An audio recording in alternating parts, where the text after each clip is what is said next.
It's just going to be 1 second and we'll be kicking off. I know it's 6:33. You guys are excited. I'm excited. Um, Give us just one moment.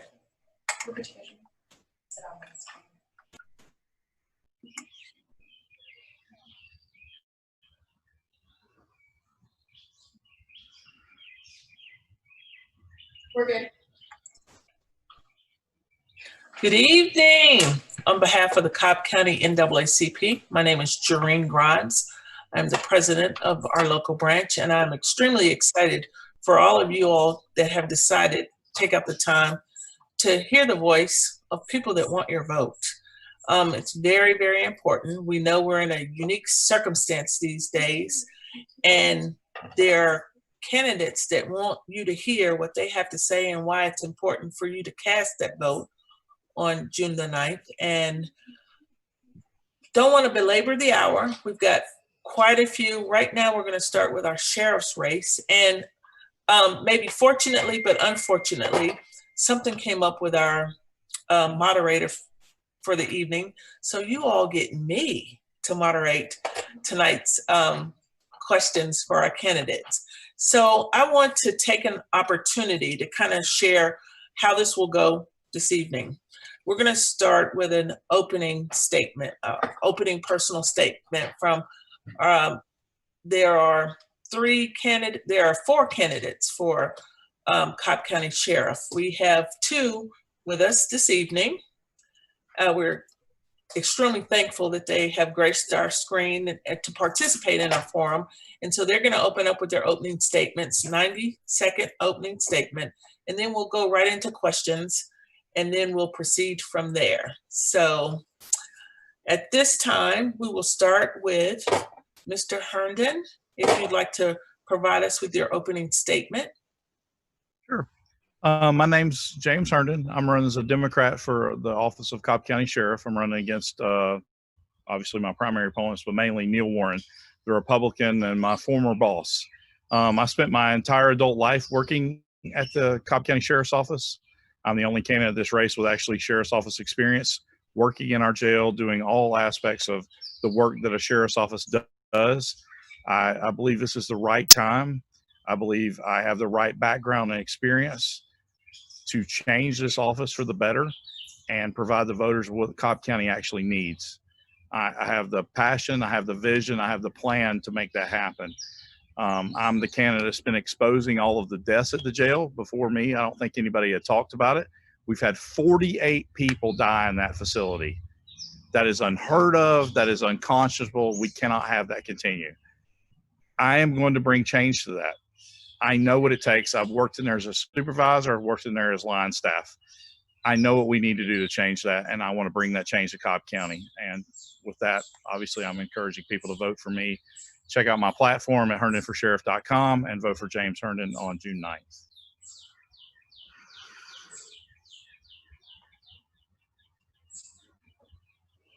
Thank you, Mr. Herndon. Now we'll hear from candidate Craig Owens.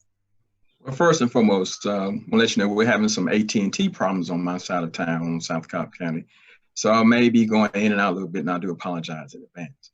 But thank you for holding a forum this evening so we can express our platforms. My name is Craig Owens. I'm a retired Command Sergeant Major, United States Army Reserve, and I'm a current police commander down at Precinct 2 for Cobb County Police Department. Now, I'm a lifelong Democrat. I've been living in Cobb County for well over 30 years. I'm also a proud member of the Cobb County chapter NAACP. My wife and Sharon and I, we've raised 3 children here in Cobb County. And Cobb is our home, and this is where we plan to stay forever. As well as I've been a member of the Cobb NAACP, I'm also members of other local organizations as well. So as we know, the last few days has been very traumatic, not only for our residents of Cobb, but throughout the nation. So it's telling you right now how important it is to get this election right. Across the country, the difference between our community ordering policing and Trump-style policing. The job of sheriff is essential. It's one of the most powerful positions in each county that exists. So we see every day what the effects of when we think law enforcement officials are above the law. So, and I like to bring this back in, the old saying goes, and sunshine is like a disinfectant. It's time to bring sunlight to the Cobb Sheriff's Office. We deserve transparency. We deserve a sheriff who's going to be truthful. We deserve a sheriff who's going to then respect everyone that he serves in Cobb County. We deserve that leadership. Cobb County deserves that leadership. And today, I'm the only candidate that's on this forum that's backed Barack Obama and Hillary Clinton. 2020 is a time for change. Cobb County is due for a change. And I think I'm the person to bring that change forward. I have the vision, I have the leadership, and I have the zest and the fight to take Cobb County to the next level. And I'm proud to have some of the best endorsements I like to consider in Cobb County by former Governor Roy Barnes. And also, thank you. And thank you, Mr. Owens. And I'd like to just share, we have some people that have joined, and this particular Zoom presentation is just for the candidates. So if you are not a candidate, please disconnect your video so that the people viewing this on YouTube will be able to discern who the candidates are. And we've kind of broken this up in a couple of different parts. So we're asking that those parties that are not candidates. Right now, we are hearing from the candidates that are running for Cobb County Sheriff. And so we're going to open with our first question. And with those questions, you have 90 seconds to answer. We want to keep it going because we've got quite a few people that we want to hear from this evening in other particular races. So I'll start, Mr. Herndon, with this first question. What do you see as the sheriff's primary goal? So the sheriff's primary goal is to be a protector of the community. I've talked about this a lot. The sheriff is who you elect. It's the only law enforcement position that you elect in the county. You actually get to have a say in what's going on. It's different from the police. The police are many barriers in place. You got to go through commissioners or mayors or all that kind of stuff. With the sheriff, you actually elect them. I only report to the people, everyone in this county, whether they live here or they work here. As far as the biggest problems I think the sheriff must address, that's going to fall back again to the detention center. Like I said, we've had 48 deaths in that jail. I've worked very hard to expose that. I've worked with families that have had loved ones die in that facility. That jail is going to draw my primary attention when I become sheriff to change what's going on at the sheriff's office for the better. We have got to take care of people and present them alive and well at trial and make sure that they survive a stay in our jail. Whereas right now, that's not guaranteed under Neil Warren.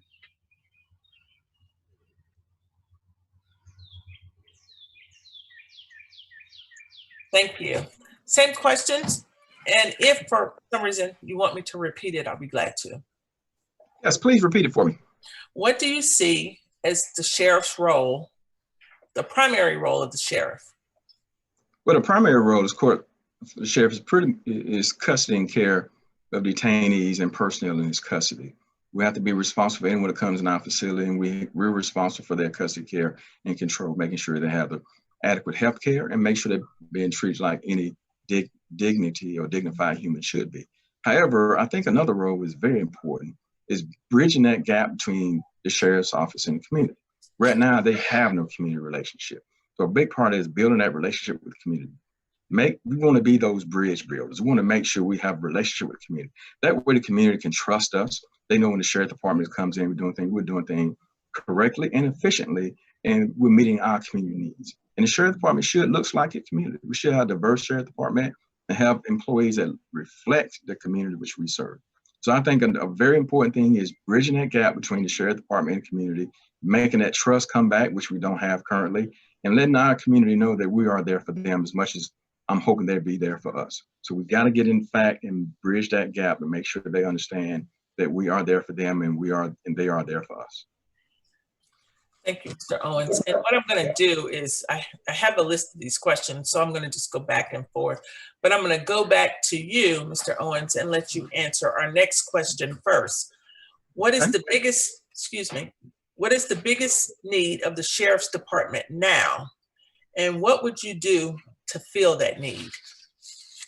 Well, the biggest need and is right now is getting our detention center up to standard, getting the adequate amount of employees to staff it so we don't have any staffing issues. That way we can actively take care of our detainees while they're inside our facility, as well as making sure that all our deputies is there are properly trained and have all the resources to be the best they possibly be. You know, training is essential. We want to make sure we provide that and give them outside sources to get all the training needs so we can provide the best care while people are in our custody and control.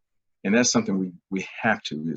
Performance there is essential. Training is key to performance, and performance is a clear indicator of what we're going to do in the future. So we got to make sure we got proper training techniques and proper training classes available for our young men and women to go to so we can be the best that we possibly can be there.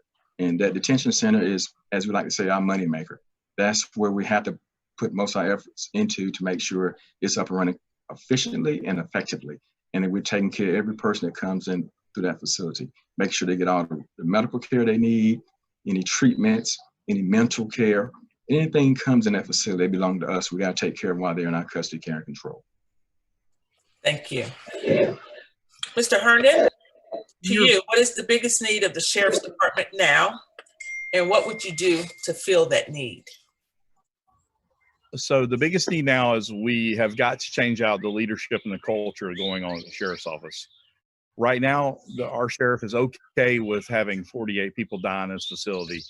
He's okay with deputies, men and women, leaving for other jobs, often lower paying jobs because of how poorly they're treated. We have to change the culture there. We've got to change the way we treat people. And again, going back to this, be a protector of the community. That's protecting people in your custody, and that's protecting people out on the street.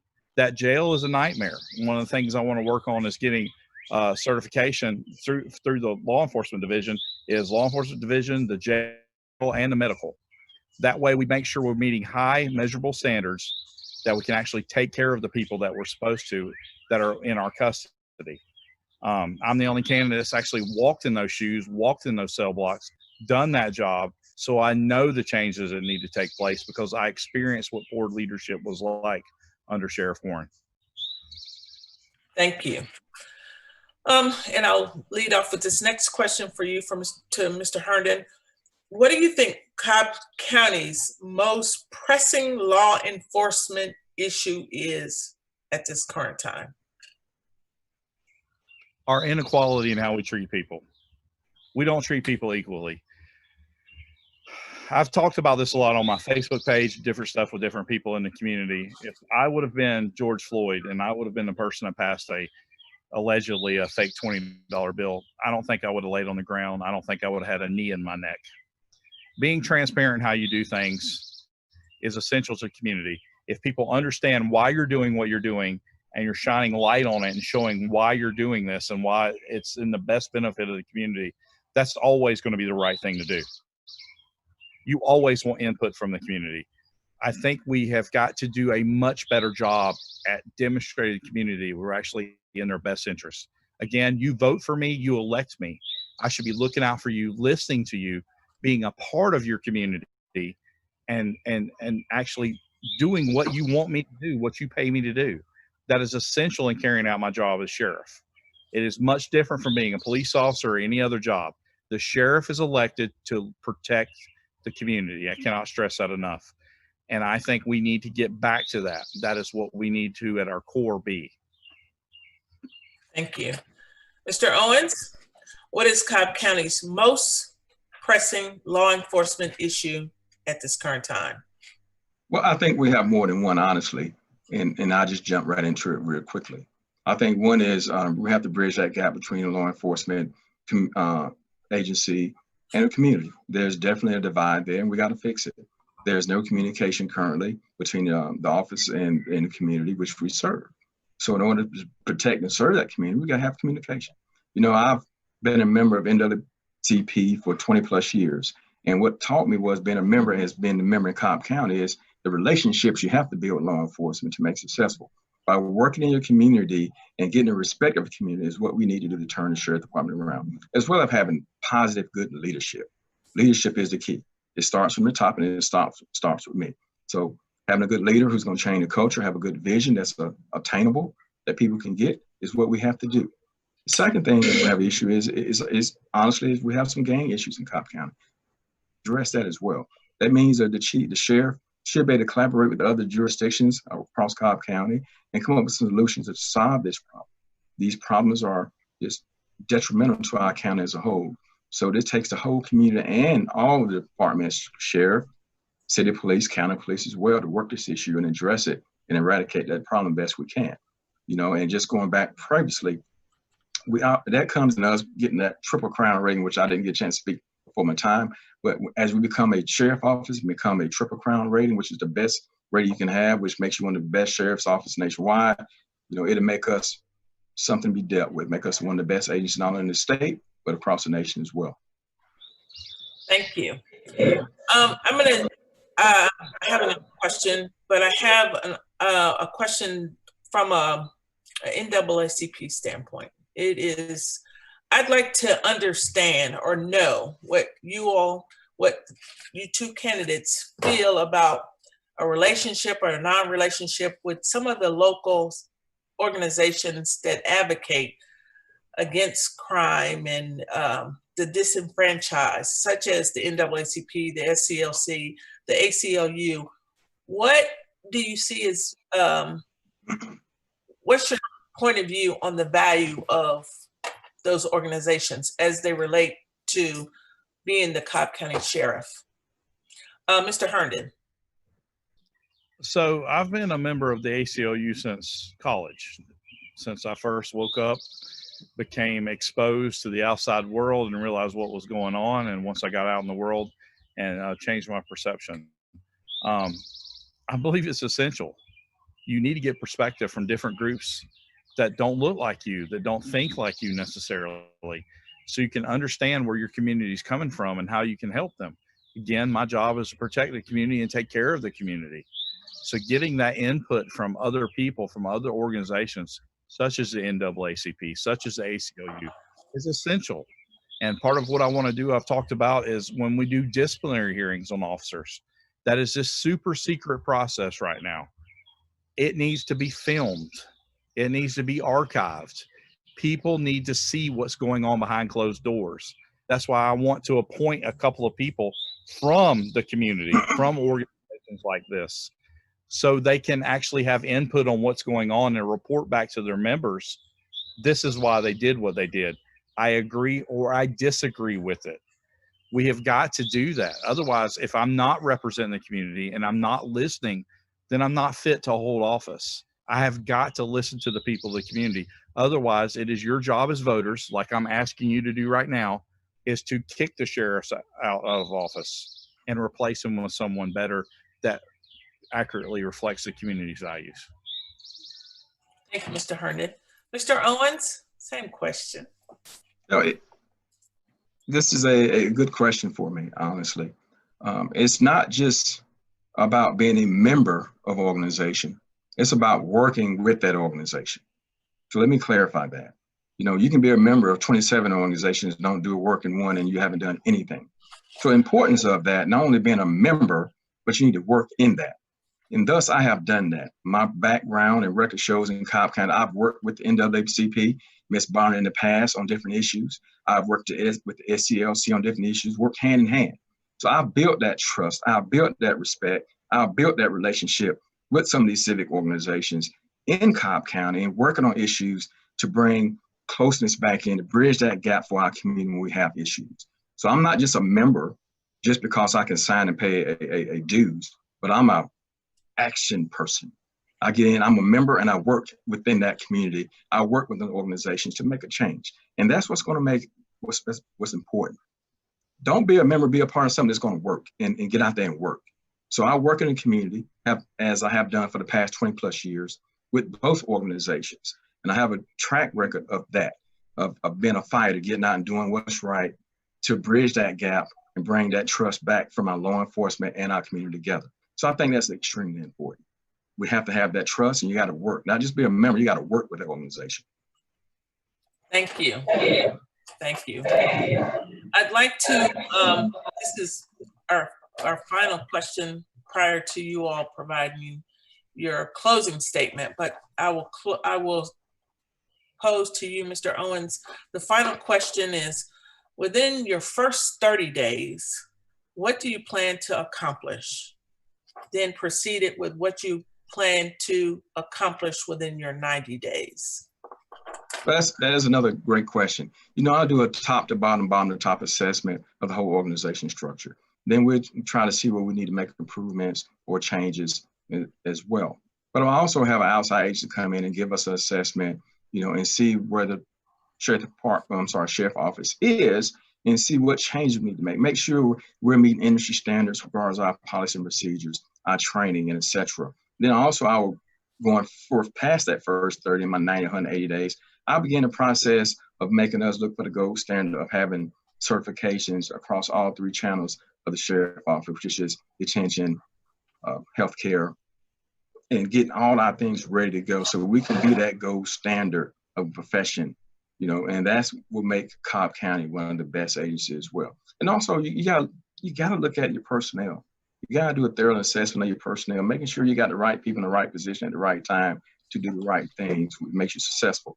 And then you gotta create a clear and no nonsense vision that your employees can follow and get involved in. You have to make them part of the employees part of your vision.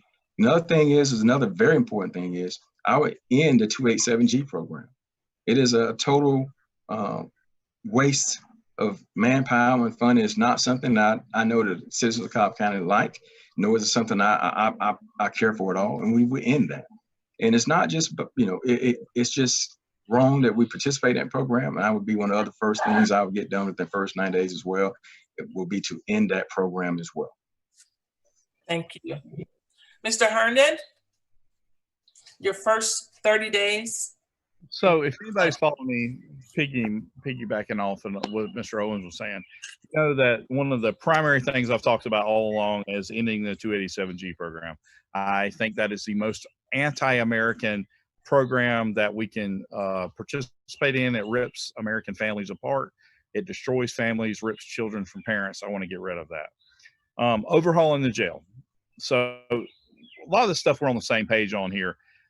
Getting law enforcement accreditation for the agency, national accreditation, getting national accreditation for the jail, and getting national accreditation for the healthcare facility within the jail. I think we're on the same page there. That has to happen. And I'm not talking about meeting the minimum standards. I'm talking about meeting high standards that are measurable, that live up to the vision that I have for the Cobb County Sheriff's Office. I think that has to be done. And again, as I've talked about before, I'm the candidate that's actually walked in those shoes. I've done that job. I've walked in those cell blocks. I have worked in that jail for years. I understand what needs to take place. I have done all the different jobs that a deputy sheriff can possibly do. We have to change that. We have to do that within the first 90 days. It's going to be hard. There are going to be people that work there that want to rebel against change. That is always going to be the case whenever you deal with change. But we've got to make it happen. I have the vision, I have the drive, and I have the compassion to make this happen for the Cobb County Sheriff's Office. And that will ultimately be our goal.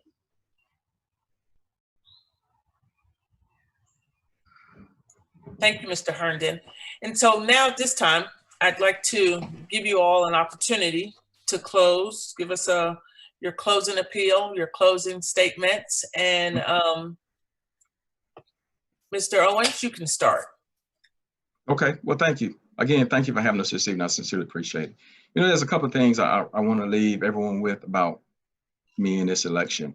You know, and first is, you know, the current sheriff is basically abusing his power. You know, he's costing us money. He's costing lives in the facility and lawsuits. You know, if we want to turn Cobb County blue, we got to make a change. And this is the race that we can do that at, without a doubt. You know, I'm a lifelong Democrat, and I'm asking for your vote to be your next Democratic primary for sheriff. You know, this election is about choice. You have a choice between someone who has strong ethics or someone who has no morals. You have a choice between leadership or lawsuits.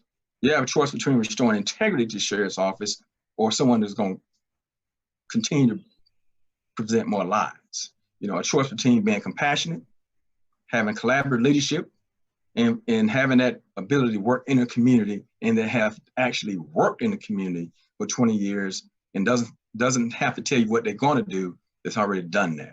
You have a choice between turning Cobb blue or letting Cobb remain, you know, red. You know, if nothing else, the coronavirus has really showed us, you know, the importance of having a good leader, competent leader. And we have that. Cobb deserves that. I can bring that to you.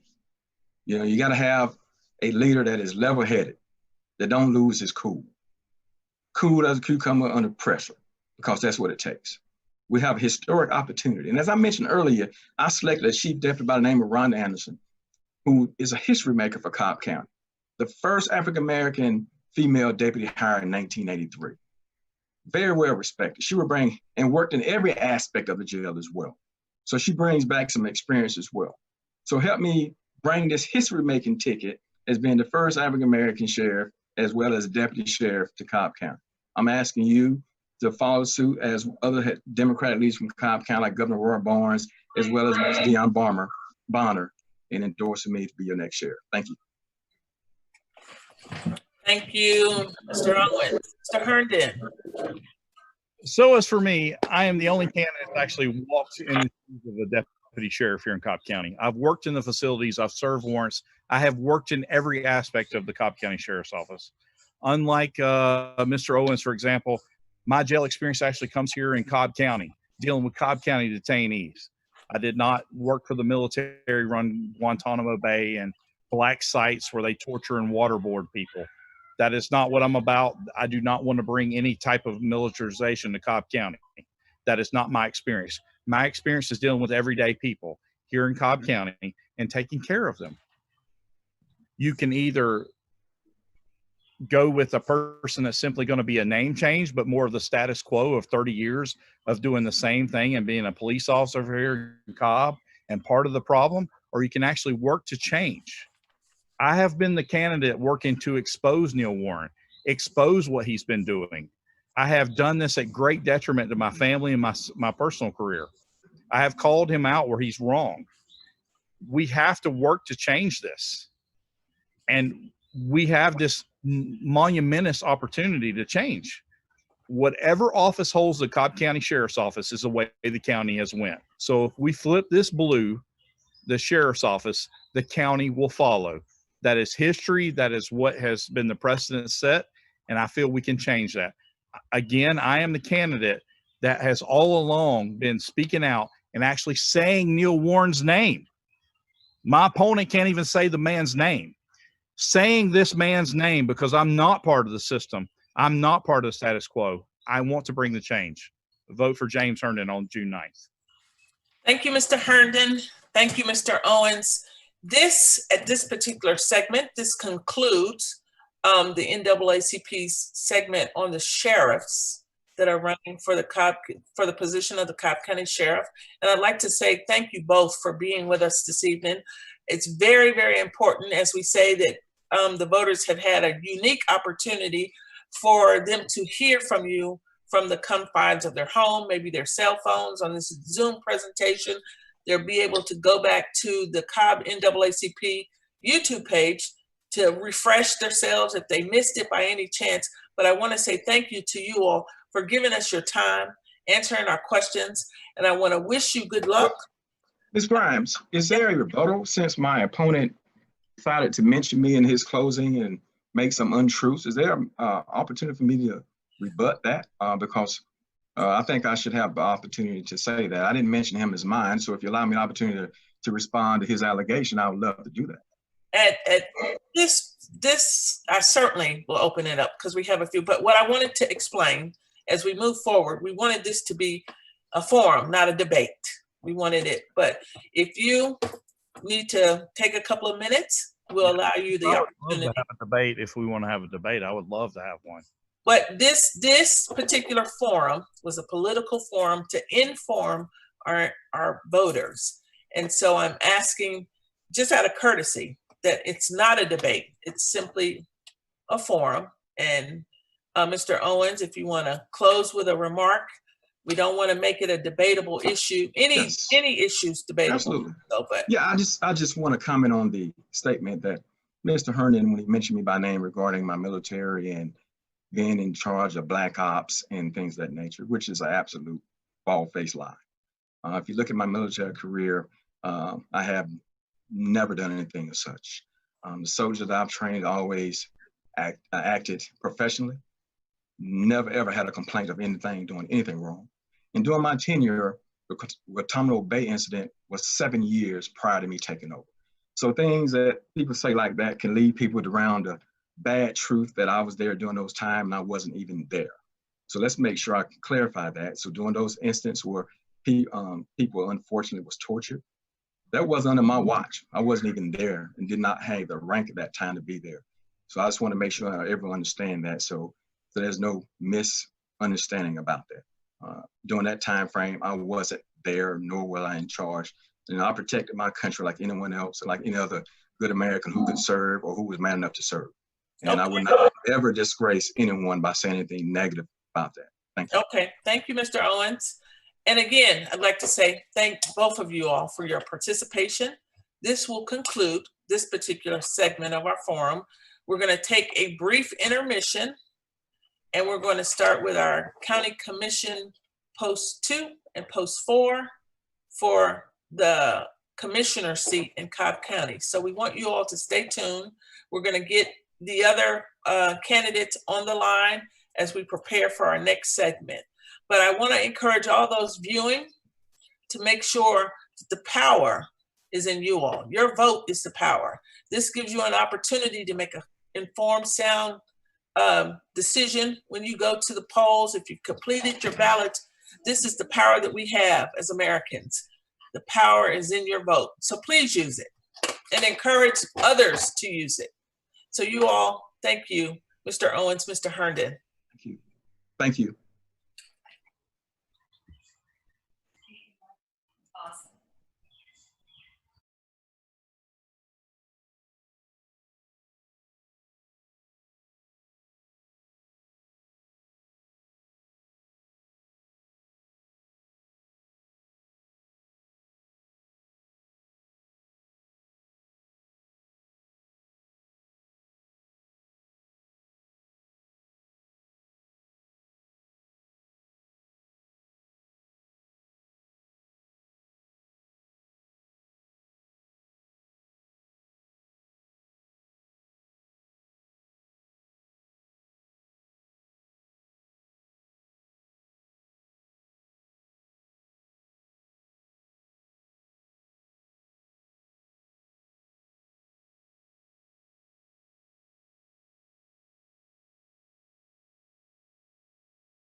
There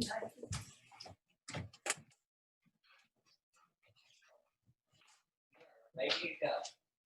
Good evening, good evening, good evening. My name is Jareen Grimes. I'm the president of the Cobb County NAACP, and I am delighted that you all have taken out the time to come and help inform our voters. We know that voting is a privilege and truly the power of the people. So we are so thankful that you all have taken out the time to come and shed a little bit of light. We know that we're doing things a little uniquely these days. We don't have an opportunity, or you all don't see people on a door-to-door basis. So this Zoom, let me apologize for our delay. You know, it's always a little bit of technology that we have to work with, but I thank you for your patience. I think we shared some of the ground rules. What we're going to start with, we're going to give you all an opportunity to give us a 90 seconds opening statement. And we've got a series of questions, none of which you all have seen. They are all they have come in, so we didn't provide any questions. And we've got a timekeeper, so if you look at the window to your right, you'll be able to see when you get to 30 seconds and 90 seconds, and we'll try not to just completely cut you off, but we just want to be respectful of everybody's time. And again, on behalf of the NAACP, it is truly a great opportunity to see you all, and I want to thank you again for being with us tonight. So without further ado, we're going to, for the sake of the voters, to kind of categorize, because we've got candidates that are running for the chairman seat. We have candidates that are running for the commissioner seat, post 2, and then we have candidates that are running for the commissioner seat, District 4. And so I think I'm going to start in that direction and go backwards. So, and you all have the pleasure to have me as your moderator this evening. So I'll try and be very painless, and we'll have a good time and get through this. But we'll start with our opening statement. And I'd like to start at this time with Ms. Sheffield. Yes, certainly. Thank you guys so much for hosting the forum. I had difficulties with Zoom, but at any rate, thank you so much for hosting the forum. My name is Monique Sheffield, and I have been a District 4 resident for 20 years. I lived in Austell, Powder Springs, and now Mableton. I have held various leadership roles within my district, most notably as HOA president and also as a board member on the Board of Zoning Appeals, a seat that was appointed to me by Commissioner Cupid in 2017. Being on that board gave me an opportunity to have greater insight about zoning, laws, regulations, etc. But it also gave me an opportunity to connect with the residents of the district on those issues and those matters that are important to them. It also gave me a 3-year advantage in building and developing relationship with county officials, department heads, and those people that are critical, and also other commissioners, I might add, all of which are critical in moving our district forward. I'm excited about the prospects of District 4. I'm excited about our future of District 4, and I'm ready to get started. Thank you, Ms. Presley. We'd like to, Ms. Sheffield, I'm sorry. Ms. Sheffield, thank you so much. I don't mind being called Ange. Now we'll go to Ms. Presley. She's a lovely person. Unmute.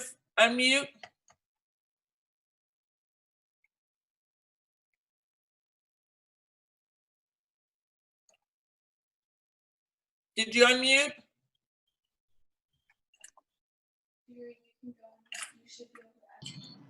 Who are you looking for, Jareen? There we go. My apologies. So yes, so thank you guys for hosting this forum. Again, my name is Angela Presley, and I'm your candidate for Cobb County Board of Commissioners for District 4. I've lived here since 2007, right by the Covered Bridge and the Silver Comet Trail. I'm a cyclist, and I've had a business for the past 23 years. A lot of my business is issue and crisis management. I have spent time as a president of the Kiwanis Club of Greater South Cobb, and I'm a member of the South Cobb Business Association. I attend regularly the South Cobb Redevelopment Authority meetings, and I see so much potential for this area. This seat is intuitive for me in that a lot of my business has been with environmental firms, healthcare firms, as well as education. And so I just see that in terms of what we need for this district is a comprehensive plan for how we move things along, particularly with COVID-19 having or being still in the middle of the pandemic or endemic, which it will probably become. We'll have to learn to live with this virus. And so opportunities for our residents that have lost income is going to be critically important. And my business background is going to be beneficial for moving us forward in that direction. Thank you, Ms. Presley. Next, we'll hear from Mr. Mendez. Can you hear me? Yes, Good. I can. Thank you. All right. Thank you again, the NAACP, for allowing me to be here, and all of the other candidates as well. And so, first off, my name is Edwin Mendez. I am the candidate running for District 4, Cobb County Commissioner. District 4 has always been home to me, where I've been living here over 25 years. I am happily married to my beautiful wife. We don't have any kids, but we do have chihuahuas. And honestly, growing up here, I think that shaped me a lot. I grew up here. I went to all my public education where I graduated from Pebblebrook High School. And then from graduating from Pebblebrook High School, I went on to Georgia State University, where I studied political science. And at the same time, I served as a member of Georgia National Guard, and I served as a youth minister at St. Thomas the Apostle. It's a Catholic church in Smyrna. And so now, the reason why we're here today is because all of us have announced we're running for county commissioner or county chair. But the truth is, I want to do it because I want to make sure we fight the injustices going on in the community. That is, whether it's the toxins that are being put in the air we breathe, or whether it's sorry, because the timer is getting confusing me, or whether it's any injustices or lack of transportation. So as your next Cobb County Commissioner, I want to make sure that we do have those resources, because that is our duty. We're not just administrators. We're here to bring the resources to the community. And if we're not here for them, then who are we here for? So again, my name is Edwin Mendez, and I'm ready to be the next Cobb County Commissioner for District 4. Thank you, Mr. Mendez. Next, we'd like to hear from Mr. Hunt. Thank you, President Grimes and Cobb NAACP. I'm running for commissioner because despite the current crises, I'm optimistic about the future of our community, the county, and the state. I know we can build a stronger county together through bold, transparent, and accountable leadership. We aren't going to get there without experienced leadership driving change. I have 19 years of complex legal experience and 10 years of public service experience wherein I've helped to drive change throughout the Atlanta region. I can tell you I've negotiated the intergovernmental, community benefits, development agreements, and others that will be needed to improve the quality of life in District 4. I've developed mixed use, mixed age, and mixed income developments that have improved communities throughout the Atlanta region. It is unacceptable that our first-class county doesn't have a first-class public transportation system. And I've been in the room negotiating transportation agreements that have resulted in the most successful transportation referendum in the country. It's unacceptable that in April of this year, our county had to settle with a case with Ngase Middleton, an unarmed 16-year-old African-American shot by our own law enforcement. But I tell you, I've worked with major police departments improving policing practices, as well as improving recruitment and retention efforts. I've fought and addressed major regional issues regarding quality of life, transportation, equitable development, and financial stewardship, which form the pillars of my campaign. I know South Cobb is rising, and I will work so that all residents rise with it. I'm asking for your vote today, and I'm also asking you to go to each one of your neighbors on the left and right to tell them why you've joined the Hunt for Cobb movement. Thank you, and I look forward to our chat tonight. Thank you, Mr. Hunt.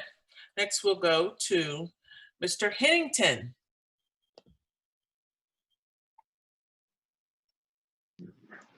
Well, thank you. I want to thank the NAACP and all my opponents there for having this event. It's always good to get in front of people so they know who you are and what you stand for and what you're running for. Again, my name is Elliot Hennington. I'm a retired military, 22 years in the Air Force. I earned my MBA while in the military. I raised 2 sons as a single parent here in Cobb County. I chair the Powder Springs Community Task Force. I sit on the board of Austell Community Task Force. I'm an appointee for Cobb County Park Recreations by Commissioner Cupid.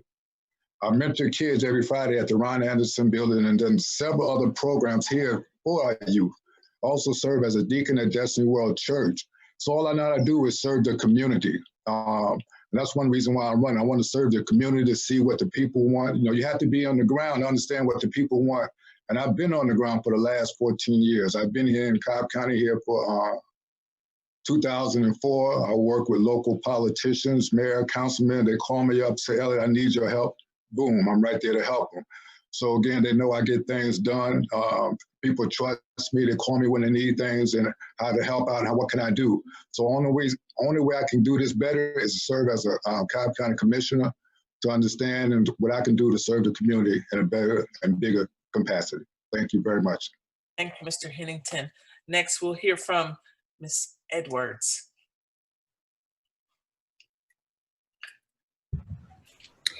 Thank you so much to the NAACP for always showing leadership on important issues that impact our community. My name is Sheila Edwards, and I'm a member of the Mableton community, but I originally lived in Marietta, where I raised my children and educated them at Marietta High School. When I moved to Mableton, I moved with the promise of things to come for this community. I moved with promises that have not been kept. After I built my home and invested my money and my time, I was told that a waste transfer station was going to become our next door neighbor, bringing in half a million tons of waste to our community every year. I went to work and used my local, state, and federal government experience that I gained through the years to help stop that from coming to our community. And instead, we have a new park that's opening up on Discovery Boulevard. And we have the new business and economic development that's occurring on Riverview Road. Those things happen because of my leadership. And with my experience working with Congressman David Scott, Congressman John Lewis, Chairman Mike Boyce, Councilwoman Lucy McBath, I will bring the things to our community that we need. And instead of taking our economic dollars to other communities, we'll keep it here in South Cobb. Thank you. Thank you, Ms. Edwards. Now we'll hear from Ms. Delancey. Hello, can you hear me okay? Yes, thank you. Okay, good evening. Thank you very much for the opportunity. I am Monica Yvette Delancey, the 2018 Cobb NAACP Dr. Martin Luther King Living the Dream honoree. That was one of the awards that I've won since moving here in 2007 with my daughter, age 7 at the time, and my son, who was age 5. Now my daughter is she graduated from Pembroke High School in 2018, and she is a junior at Bennett College. And my son Ernest is a rising senior at Pembroke High School. Now, like I mentioned, I hit the ground running when I moved here in 2007. In addition to the MLK Living the Dream Award, I have been recognized for my work with the Cobb County Police Department, building community relations and partnerships with the community. I have been recognized from Georgia Parent Teacher Association Lifetime Achievement Award in 2012. Also in 2010, Austell Community Task Force Community Volunteer Year. And last year, 2019, recognized for Cobb County Community Democratic Committee Community Advocate of the Year. So it's not what I would do on June 9th to continue my work, because as you know, I'm dedicated to District 4, not only to renters, but to everyone in District 4. It's not what I would do, it's what I would continue to do, and that's serve like I did from day one. I did not have to wait for validation. I didn't have to wait for appointments. I immediately dug in when I moved here. Thank you very much. We deserve more for District 4. Monica Yvette Delancey. Thank you.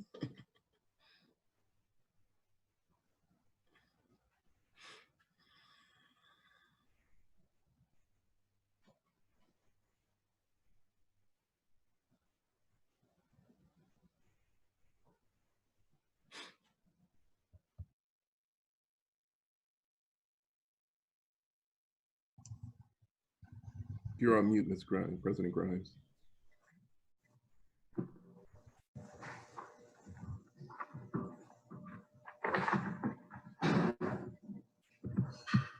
My apologies. So those were our candidates for District 4.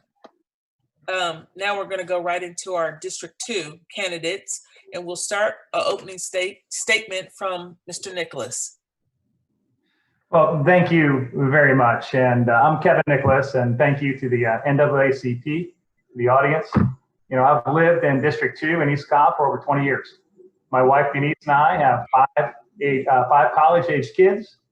The shelter in place has been particularly challenging, by the way. A commissioner needs to have a strong relationship with the community, not to be afraid to take a position and to listen to neighbors, not special interests. Today, I finished 17,000 personal phone calls, and I say that because in addition to visiting 2,000 homes earlier in the campaign, you need to have a connection with your neighbors, and I've done that with our neighbors in District 2. I am dedicated to staying connected to you and will be your hardest working commissioner. I will bring over 25 years of large company business experience that is needed to manage a large county such as ours, including running large teams and multi-million-dollar budgets as an executive in technology, all from Cobb County. I have a master's degree in business from a top-tier graduate school, and I also am the visiting professor of business and economics. With the community experience that really does matter, I have been appointed to and served on many boards, including the Development Authority of Cobb County, the Neighborhood Safety Commission. And 20 years ago in Cobb, I also started one of the largest self-funding technology nonprofits in the country that gives back tens of thousands of dollars to inner city kids and provides a path for them with technology. I'm the only candidate with Cobb GOP credentials, serving as a longtime leader as House District Chair for East Cobb. You know, and I want to end by saying my faith is a guiding light. I serve as a Stephen minister with Mount Bethel United Methodist Church in East Cobb, and I look forward to this debate or forum and answering your questions. I'm Kevin Nicholas. Thank you, Mr. Nichols. Now we'd like to hear from Mr. Johnson.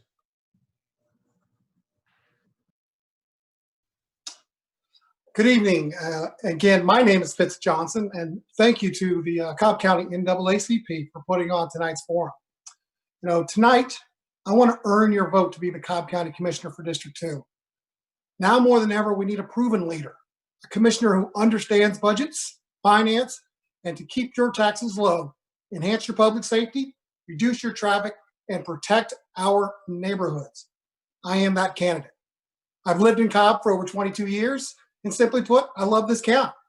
And I want to work hard as your commissioner to keep this county the one we all know and love. Me and my lovely wife attend Cumberland Community Church. We have 4 grown children and 3 adorable grandchildren. I earned my undergraduate degree from the Citadel. I hold a master's degree from Troy University and a law degree from the University of Kentucky College of Law.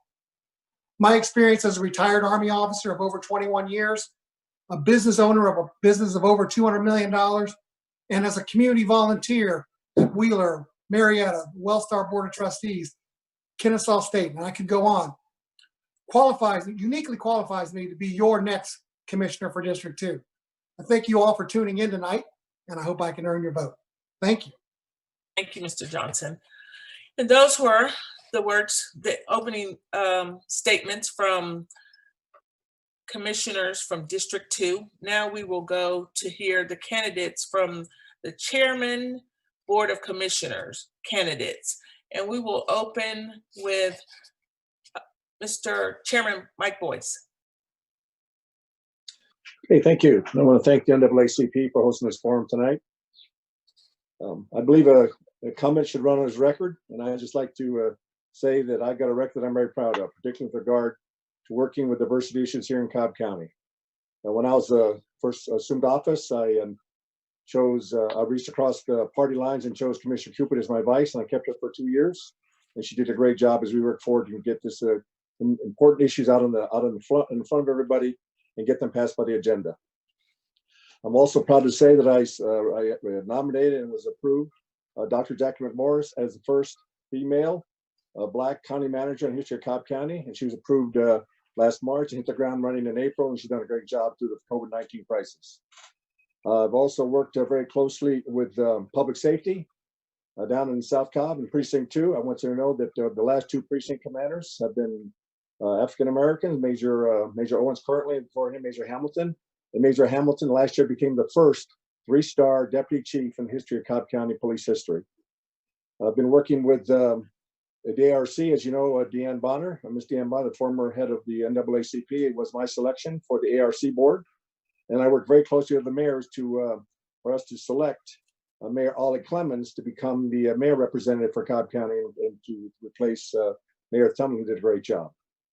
Done so many other things here for the business community here. As you know, the board recently just passed a $50 million aid package for small businesses. And I'm proud to say that Steve Ewing, the head of Wade Ford, a African-American business owner who started small and now owns one of the largest Ford distributorships in America, is my selection for chairman. And Adrian Hellenick was my selection for the board member to represent the Latino community. In short, I don't just talk diversity, I practice it, and my record shows it. So I look forward to this forum and answering your questions in the rest of the evening. Thank you. Thank you, Chairman Boyce. Next, we'll hear from Mr. Mason.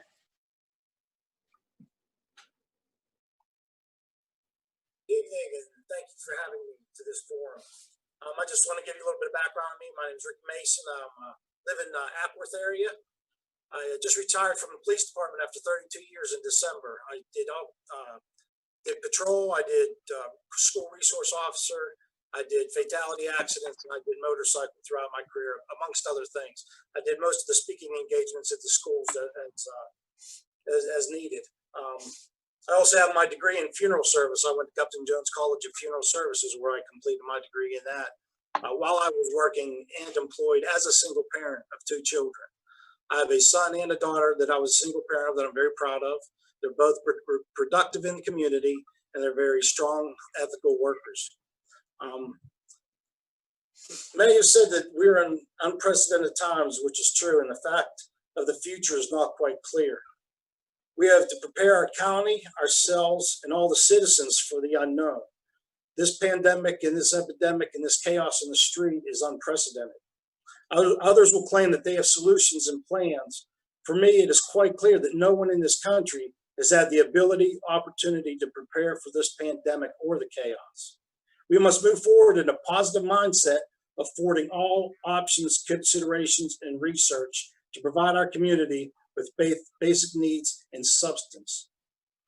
Giving back to our small business is imperative for an economic growth in our county. As our county government, we need to show them that we support them and reassure them that they are not in this dilemma alone. After all, as a small business prospers, so does the financial stability of our county. Together, we must lock arms, fight for life, liberty, and the pursuit of happiness. Furthermore, county budgets have to be critiqued and special projects is put on hold. There are many facets and departments in this county that need to be reevaluated. Thank you. My name is Ricky Mason. Thank you. Now we'll hear from Mr. Savage. Thank you, Ms. Grimes. I'm Larry Savage, and I'm running for chairman of the Cobb County Board of Commissioners. I would not be here in this race had the current chairman delivered on his promises from his 2016 campaign, but he did not deliver. Instead, we saw a 25% increase in the tax millage rate that affected the most affordable housing in Cobb County, which is primarily the privately owned single-family homes. We've now had our 4th consecutive year where we've had the good fortune of having increasing property values throughout the county, but that generates additional revenue for the county. And as a result, we've increased our county spending by more than $100 million a year in this one term of office.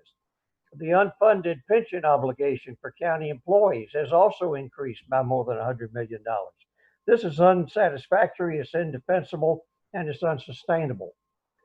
We see friction and abusive behavior by the chairman, even with other commissioners. Transparency and openness in government are the worst they've ever been in Cobb County government. We deserve better. I have a bachelor's degree in mechanical engineering and a master's degree in business administration. I worked for more than 40 years in American industry in a variety of diverse fields such as tooling and machinery, manufacturing engineering, supervision and management, sales and marketing, and sales management. I'm well acquainted with the nature and management of large organizations. For the past 10 years, I've been a regular and involved observer of the Cobb County government. As a native of Atlanta, I've seen the growth of metropolitan Atlanta and I have sense for the various interconnected government bodies and their histories. In short, I am the best qualified person ever to run for a commission seat in Cobb County, and I am committed to serve the people of Cobb County. Thank you. Thank you, Mr. Savage. I just want to remind you all, as we get ready to go into our individual questions, that you all will have an opportunity, and so that we can be respectful of the time and try and get as much accomplished in this space that we've created to answers. You are allotted 90 seconds to answer the question. We've got to your right, I think, of your screen, timekeeper. So just kind of pay attention. We're not going to cut you off, but we want to be respectful to get the questions and the answers in, or the answers in regards to the questions. So we're going to dive right into it. And I want to start with the kind of mix it up. No real rotation here, but kind of want to mix it up. And I want to start back with the chairmans. The first question will be, what, if any, feelings do you have about having a citizens review board in our county? And that question will go to Mr. Savage. I think to give you an entirely adequate answer, we'd have to have a lengthy discussion about what exactly constitutes a citizen review board. I'm going to assume that refers to a police oversight board. Is that correct? In a lot of respects, yes, yes. Well, we've had citizens review boards in the past that have been appointed on an as-needed basis. We had one in 2011 that looked at the entire government in terms of the operating efficiencies and looking for waste and abuse and abuses that could be taken out of the operating system so that we could conserve on our resources. They were very successful, in fact, and produced a lot of good advice for the county, much of which unfortunately was not implemented. If it's intended to be solely an oversight for the police and public safety, I think we have to be very, very careful about that. Police and public safety in general are very difficult fields. They're very complicated fields. They face a series of unusual challenges that are probably going to be very difficult for the average citizen to comprehend. I wouldn't say no, but I would say that's an area where we'd have to proceed with extreme caution. Thank you, Mr. Savage. I'd like to pose that question to Chairman Boyce. Yes, thank you. Well, we have a kind of a form of the Neighborhood Safety Commission. I think that given the current concern over policing actions of the African American community and others, that we might want to listen to the youth today that say they're concerned about this kind of behavior, and maybe we might want to modify this Neighborhood Safety Commission that might resemble some portion of a committee that you're talking about. But I think it's important to remember also that anything of this nature has to come before the board and be approved by the board. And that's where I bring my skill set in, is I found a way to get the board to work together, to come find middle ground, to reach a program like this. So as everyone knows by now, I'm willing to discuss anything. Any commissioner suggests something, always their second vote. So if a commissioner wants to propose this committee, I'll be the second, and I look forward to the board having a full discussion about it. Mr. Mason? Well, thank you. I've been actually not watched over by the Citizens Review Board, but I've observed their protocols and their actions that they've taken. Just from an inside point of view, I think we really need to, just to answer your question initially, it's viable. It's very viable to have something like that. But along with that, they must have extensive training, because you have the legalities, you have the techniques, you have all kinds of different aspects that are all rolled into one. There's the policing and firework is a very intricate occupation. It takes years to learn your expertise. As a matter of just an example, when you do fatality accidents, you have to know every law that pertains to any type of vehicular homicide, vehicular manslaughter, or such as that. And it's very extensive. The schooling alone is over 1.5 years. So to to be that critical, you've got to do some extensive training along with it. Thank you. Thank you. I'd like to pose that same question to Mr. Nicholas. Your feelings on having a citizens review board made up of constituents in our community? You know, I always believe that when you involve the community, you're doing something right. You need to be able to listen to the citizens. Citizens need to be able to not only talk to their commissioner and the board, you know, through formal ways, but also through organized ways and informal ways. Organized ways such as this, I think, is a good idea. You know, I served on the Neighborhood Safety Commission. The chairman had already mentioned that, and you know, that would be a great avenue for that to continue to evolve. You know, the Neighborhood Safety Commission, again, me serving on that for a number of years. I'm no longer am on it. But had a really good experience with it where I acted like a liaison between the public safety officers and public safety leadership and the community. And we got a lot of great interaction between the citizens and the public safety leaders and public safety in general, such as the safety village and all of these things. But to stick to your point, I believe that anytime that you can get citizens to be engaged and citizens to operate on some type of oversight committee, I think that is a good thing. However, I do believe there has to be rules, and there has to be rules of engagement and also focus. Too often, some of these oversight committees can be really far-reaching. I think if we have the right focus, with the right engagement and the right process, I think an oversight committee can be a good thing. But it should be an advisory committee to the Board of Commissioners and also to public safety.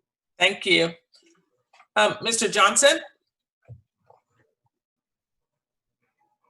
Thank you, Jolene. I firmly believe that when it comes to an oversight committee, we have to be very careful as to how we use that.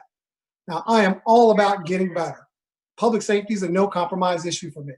As a former military officer serving in the military and protecting this great country, I can appreciate what our public safety officers are going through. But it is very complex.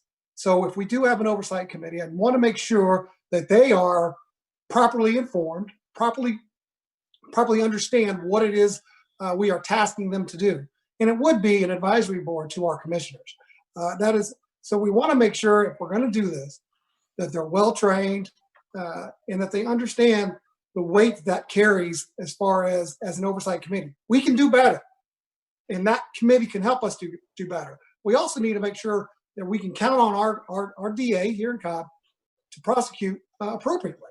And I think that's another line as you look at this oversight committee. Thank you. Thank you.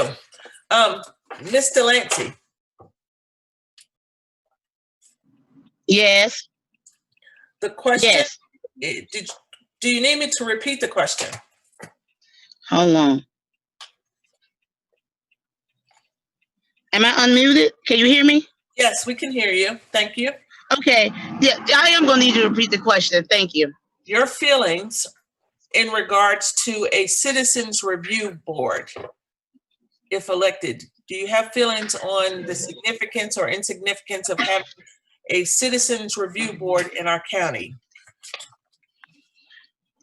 Well, I definitely would like to have a conversation about the Citizens Review Board. It is on the utmost importance that we have people independent from law enforcement, independent from judges, be able to serve in some role to review cases, incidents of that nature.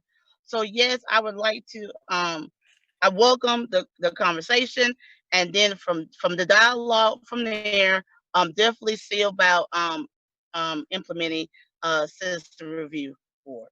Thank you. Thank you. Ms. Edwards, your feelings in regards to the need of a citizens review board in our community, in our county? I think it's important for us to learn from our neighbors in the other parts of Metro Atlanta, as well as from around the country, relative to involving citizens in government and the importance of that. If you recall, the NPU neighborhood planning units was started under Maynard Jackson, and that allows communities to give input into what goes into their community. They don't have the final decision, but developers and folks who want to do things in the communities have to go before the NPU units to find out, to plead their case as to why certain things should happen and why they shouldn't. And the community gets to weigh in on that. And then it goes to the council to make the decisions. Given the current situation with policing, obviously we need to have something in place. Our young people are frustrated, and there are people out there that are legitimately protesting, and then there are people out there that's out there just to cause chaos. And we have to separate the two issues because unfortunately it's being forced together.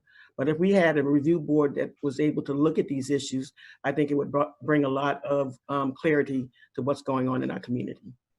Thank you. Mr. Hennington, same question, unmute. Yes, I don't have a problem with a citizen review board. I guess I would probably figure out what are they reviewing? Is it a particular incident that the police officers didn't do or failed to do? What is the authority of the oversight committee? I mean, how much power are we going to give them? But no, I don't have a problem with it, and to see what are they reviewing. There's so many different cases going on. Are we reviewing to get them convicted or of what they've done? I guess there had to be some specifics in place what this review board will be reviewing. So that would be my first step, to understand what are we reviewing with this review board. But basically, I don't have a problem with the citizens' input. As you know, the commissioners and everything got a lot of appointments. We got certain boards that people review everything that the county is doing already. So again, it depends on what particular incident we're looking at reviewing and how far is this review going and what do we expect after the review board and the outcome of the review board. Thank you. Thank you. Mr. Hunt, same question. I want to speak and be perfectly clear in my response. Yes, I believe we need a citizens review board in Cobb County. Would that board be responsible to report to the board of directors as with any other board? Absolutely. But in terms of the job of officers and firemen being complex, that goes without question. But so is my job as an attorney. I have an issue, somebody wants to report me, I am reported to the bar immediately. I have to respond to those allegations. If a doctor has an issue, they're reported to a medical review board. I think we should hold all of our folks and civil servants accountable to someone or some group beyond and before the need for intervention by a district attorney. And I'm happy to say, Ms. Edwards has mentioned learning from our neighbors. I worked with one of our neighbors as a city attorney where I worked with the Atlanta Citizens Review Board, where I know that it can work. And it's not an oversight, it's not draconian. It can be a partnership that builds trust between law enforcement and the community throughout Cobb. Thank you. Thank you, Mr. Hunt. Mr. Mendez, your feelings in regards to the Citizens Review Board. Thank you. So first off, I do want to acknowledge we live in Cobb County. Cobb County has had its own history of issues in the past. In 1996, we did have an elected official who didn't want any events going on because, well, actually, they were passing anti-gay laws. So we can remember that. We also have Greg Abbott, the lieutenant, who actually told a white lady that, hey, don't worry, we're not going to shoot you because you're not Black. So we do have that history in our county. So yes, we do need a Citizens Review Board. Other counties and other states have a Commission of Human Rights. And I want to replicate something like that because it's about our police officers, it's about the companies and the hospitals and their policies in the county. As a man, I know that a lot of people say, hey, we're going to be, if you're going to go to One Star in South Cobb, don't go to that hospital because when I have a kid, everything's not going to be perfect, and people don't trust these hospitals. And so yes, let's do a citizens review board, but let's expand it because we need to make sure the policies are in place to benefit the community. Thank you, Mr. Mendez. Ms. Presley. Hi, yes, that's a good question. Yes, I do believe in review boards through the community because it builds trust. Now, if you're serving on a review board, you should have some expertise and experience in that. In, 16, I went to the Cobb County Citizens Academy and learned so much about policing. And so if you have someone in that seat from the community, you have a bridge to the community. That way you can avoid a lot of the crisis that happened. And then that board or those legislators are also accountable, knowing that someone is watching. So I absolutely believe in citizens review boards. They shouldn't have all authority, but at least there's a level of understanding that they could bridge and bring to the community, as well as the opposite direction, giving legislators that understanding of the community as a whole. Thank you. Thank you for those answers. I'm going to go right into our next question. As the leader of the NAACP and what we represent, all of you all are Cobb leaders. And one of the questions that we have been asked is, and why it's important that you all are running for office, how will you ensure that all citizens in our community, all citizens within your jurisdiction and your constituents, what is the practice to ensure equity, that everybody feels equal within the community? And I will open that question. We'll go back up and I'll open it with our chairmen. Chairman Boyce. Yeah, thank you. You know, that question is as old as the ages, because I think we all seek that. I think looking around, the people here, I know several of you here, and I know you all are, most of you, not all of you, are people with the faith walk. And it goes down to, it's about human relationships and how we treat each other. And like any organization, leadership starts at the top. You have to set the example, and that's going to be communicated down through your colleagues. Everybody knows that I have an open door policy, that I return every email personally and return every phone call personally. And I try to stay engaged with them to let them know that I care about them. And I think that in Cobb County, my experience has been that if you engage people in a conversation, that is half the battle. They want to be respected and know they're part of the conversation. And I think that the way we're going to have to, to ensure that we have equity, because we do have already a great history here of legacy of people working together in this county, is that we have to continue to do that by showing that we believe that we're all in this together. We're all in this boat. And all our actions have to reflect that, including our policies at the board and our interactions out in the community, and also encouraging, like, for instance, this discussion about the Citizens Oversight Committee, to encourage people to become more and more engaged, to make sure that they watch us, to ensure that we're doing and responding to what their needs are. Thank you, Chairman Boyce. Mr. Savage?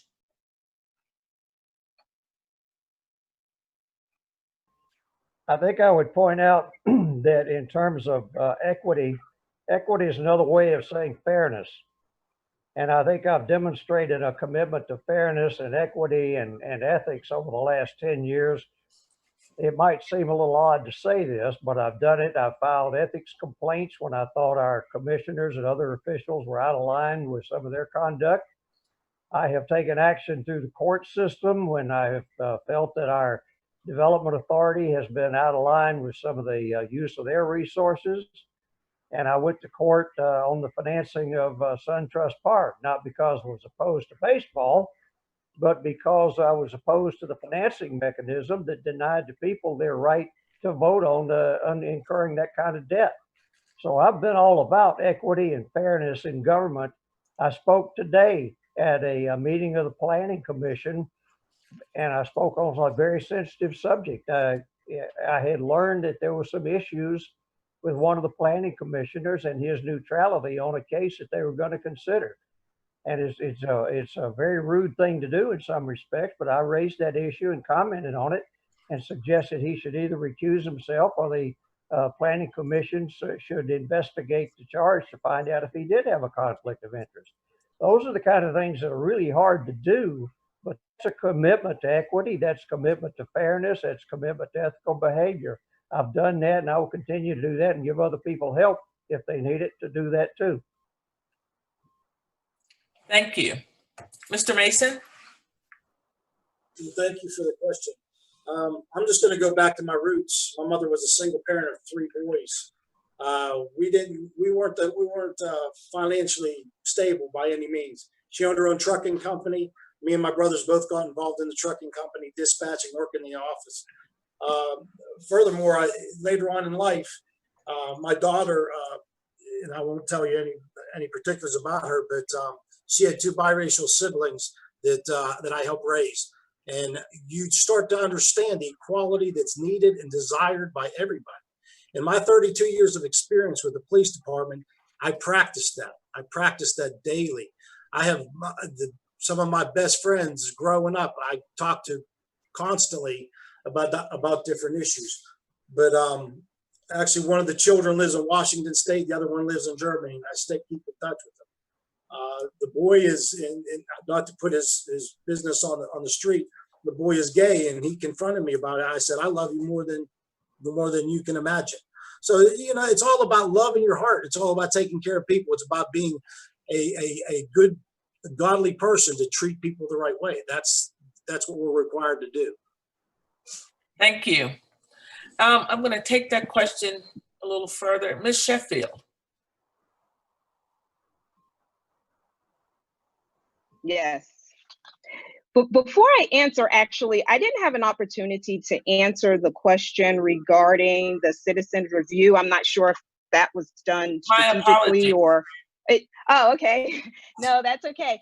Yeah, so I am definitely a proponent of a citizens review board. There's an African proverb that goes, it takes a village.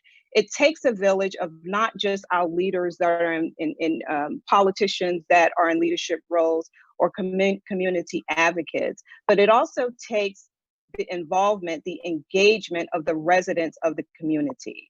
Granted, whatever review board that we put in place, obviously they will need to, or that body would need to report to the Board of Commissioners. But any opportunity that we have to engage our community, we should seize those opportunities. Also, another reason I am a proponent of it is because those type of boards serve as a liaison between the Board of Commissioners and the community. There is a huge responsibility upon the Board of Commissioner. We're not going to be able to know everything that's going on in the community. So I think it's a great opportunity if we can have trusted citizens in place that can bring us to the community and the community to us. Thank you. My apologies for missing you on that. No, that's quite all right. That's quite all right. So I'll take my question to Mr. Hennington. As a COB leader, how will you ensure equity among all citizens in your community and your constituents? Well, first I have to listen to them and hear what they have to say and find out why they feel like they've been mistreated. To understand equity, you gotta understand why people feel like they've been mistreated or not being treated fair, equally, or properly, or getting the same potentials for certain jobs or income or anything. So I have to listen to them because we have to sit down and understand that equality is a big thing. There's so many different races and creeds and colors out there, and of course all of us may feel like we may not be treated right for one reason or another.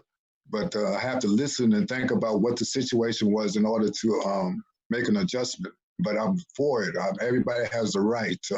Only thing is different from all of us is the color of our skin, but everything inside is the same. So everybody should be treated the same.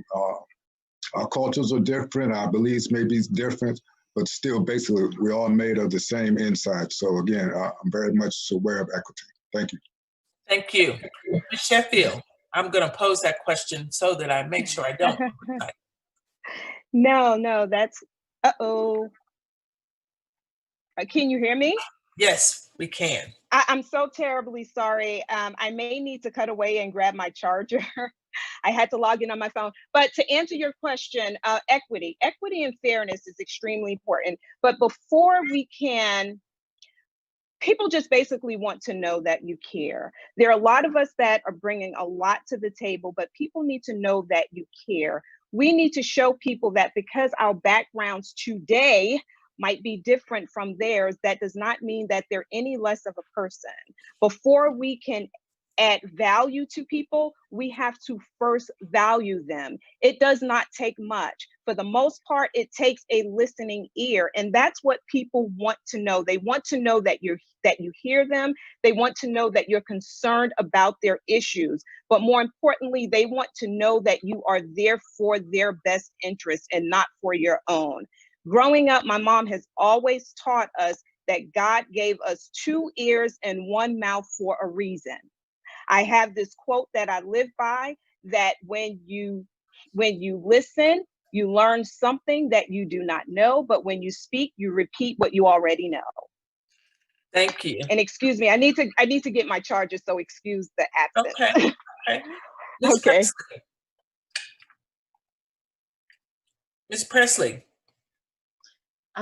Thanks for that question, Jareen. I have a scientific approach to it. You know, having a graduate degree from the School of Political Management at George Washington University, I'm trained to look at all facets of community. So when I did the rebranding campaign for South Cobb, it closely matched the census. So while I might have personal feelings about particular people, I like to take that scientific approach, meaning, okay, you know, what's the percentage of Asians, Hispanics, Latinos, Blacks, whites?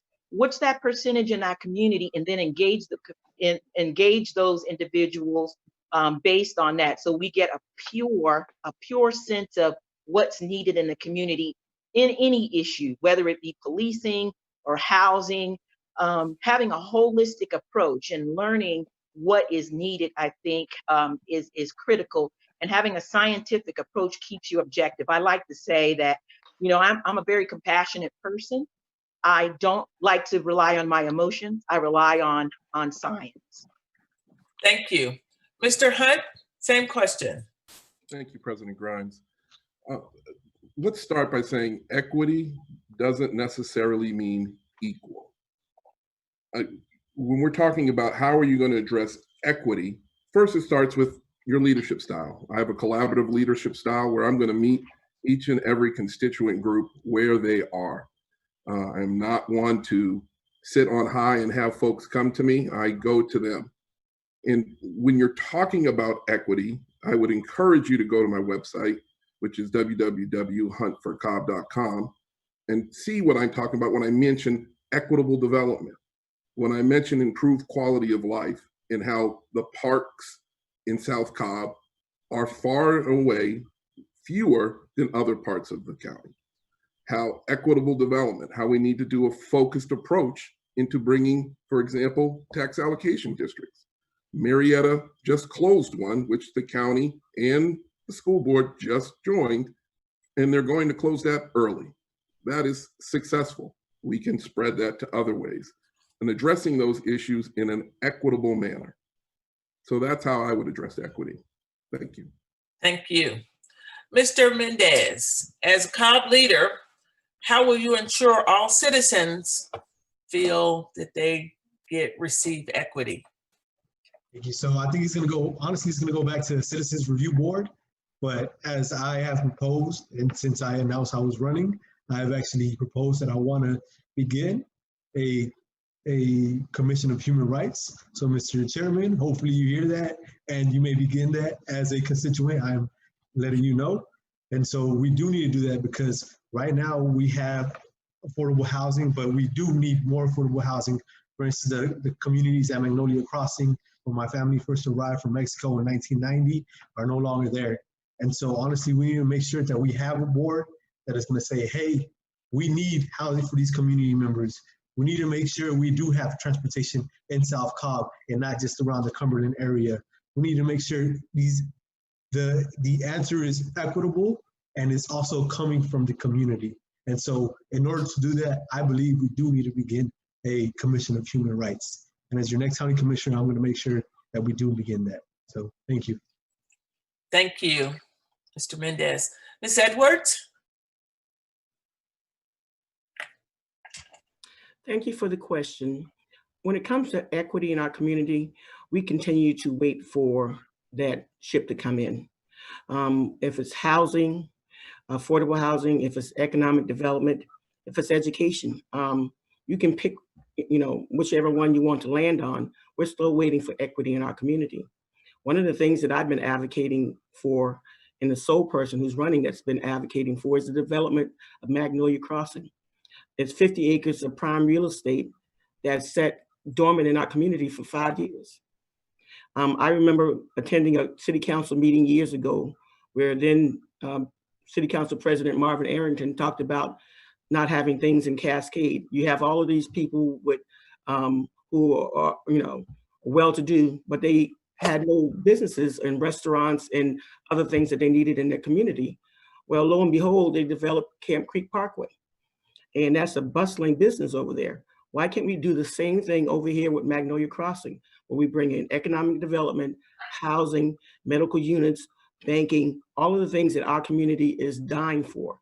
We had the Bleakley Group come in recently and did a study and said the only thing that our community is set for is more industrial usages. We carry the brunt of industrial usages for the county, yet they want to pigeonhole us to continue to carry that. And when I'm commissioner, that will stop.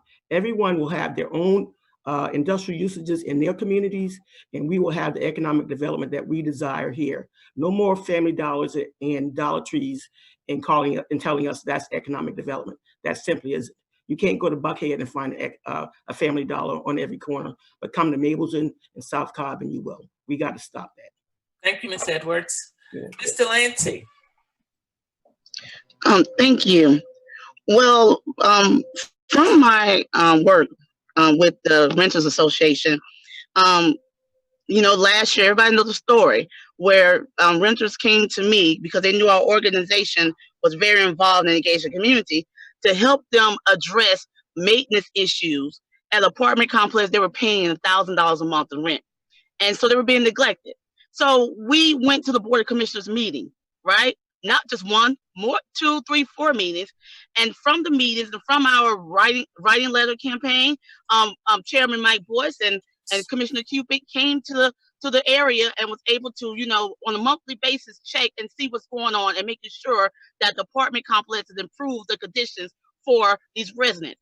And then when you talk about these inequalities, it wasn't fair because if you don't have a safe and decent place for our children to live, they cannot thrive in the schools. They cannot go, our parents cannot attend meetings and be engaged in the community. So it's first letting the residents know that they're a part of the community, taking them to meetings, and also from there, Mr. Boyce and Lisa Cupid, they continue to come to our resident meetings, and they come to our health fair, our career day, and creating those opportunities for partnerships. Thank you very much. Thank you, Ms. Delancey. Mr. Johnson, as a leader, how will you ensure that our citizens will feel equity in the community? Thank you, Ms. Grimes. I'm a believer in the U.S. Constitution and the rights and freedoms that we all earn. I will be open, honest, and transparent in my decision-making. I will listen to the citizens and, of course, treat everyone fairly. I started a company that we grew from zero employees to over 1,700 employees, 35 states, six foreign countries. And I will tell you, the key to our success was taking care of people, taking care of our family, treat them with respect, meet them where they are, and they'll go to battle for you. And that's how my leadership style, taking care of and making sure everybody is treated equitably. Thank you. Thank you. Mr. Nicholas. Yeah, thank you for the question. I do view equity as and I view it in first of all, abiding by our laws. Everyone needs to be respected and needs to be treated fairly on our laws, with our laws. And our DA, I think, in our great county does a great job of that. So I'm not going to spend a lot of time on that. The other part is social. I think that starts in our schools. As an example, my son graduated from Wheeler High School here in East Cobb. My daughter went to South Cobb High School. She was fortunate enough to be in the magnet program, but they didn't segregate kids down there between magnet and between the rest of the school. They work together as one community. We need to start with the kids. And I think these social programs where we can continue to develop in partnership with the school board is going to be really important for that to happen. But I want to spend the last amount of time that I have on what I really feel passionate about as far as equality and equity is concerned, and that's economic. If you teach someone how to fish, a small business, so to speak, as sometimes you can quote from scripture, it's better than just giving them the fish. And some examples would be to leverage some of these great resources that we have within the county to raise the economic bar for all people, including the small business people that are our engine of this great county, including leveraging KSU's incubators, right? The entrepreneurial incubator at KSU, and I can go on with some additional ideas, but netting this out, I think economically, we need to make sure everyone has the right access to perform and to provide for their families. Thank you so much. And because the hour is getting close to close, and we want to give you all an opportunity to provide us with your closing statements. In this closing statement, we'd also like to hear in your closing statement what you plan, maybe one item. What do you find to be the most significant constituent concern in your closing statement that you will address if you are elected during your first 30, 90 days? We will start with Mr. Johnson. Yes, thank you. Look, I think Cobb County is facing some critical challenges as we move forward. Our leaders will need to be compassionate about this community, understand budgets and finance, how to keep our taxes low. And when you talk about that concern, coming out of the pandemic, we're going to have some financial challenges, and you need someone with the experience to set the priorities, set the budget, stick to the budget in order to keep our taxes low as we move forward. My faith, my leadership, my passion, all contribute to the drive to make me want to be the Cobb County Commissioner for District 2. You can learn more about me at friendsforfitz.com. A vote for me is a vote for lower taxes or low taxes, enhancing our public safety, keeping Cobb beautiful and protecting our neighborhoods. I'll tell you, thank you so much for putting on this forum tonight. It really gives us an opportunity to show our wares. And remember, Fitz Cobb. Thank you. Thank you. Thank you so much. Mr. Nicholas? Yes, well, thank you to the NAACP and to the audience. I will be your commissioner who will listen to you and to be connected to the community, not be afraid to take a stand. That includes against special interests. Here's what I stand for. No to the city of East Cobb. This is a big issue. To answer your question, this is one of the biggest issues in East Cobb, not for all of District 2, but certainly for East Cobb. No to the city of East Cobb. There additional layers of government and more taxes is not the answer. My opponents have been open to it. I have been firmly against it. I plan to put a check on high density development. I mean, this could impact all of us in the county, but specifically in District 2 and Smyrna and Vinings, and in particular Vinings, and also East Cobb. We need to uphold the land use plan, not amending it to allow for inappropriate high density projects. Continued inappropriate high density projects impacts our roads, our schools, and quite frankly, our way of life in this county.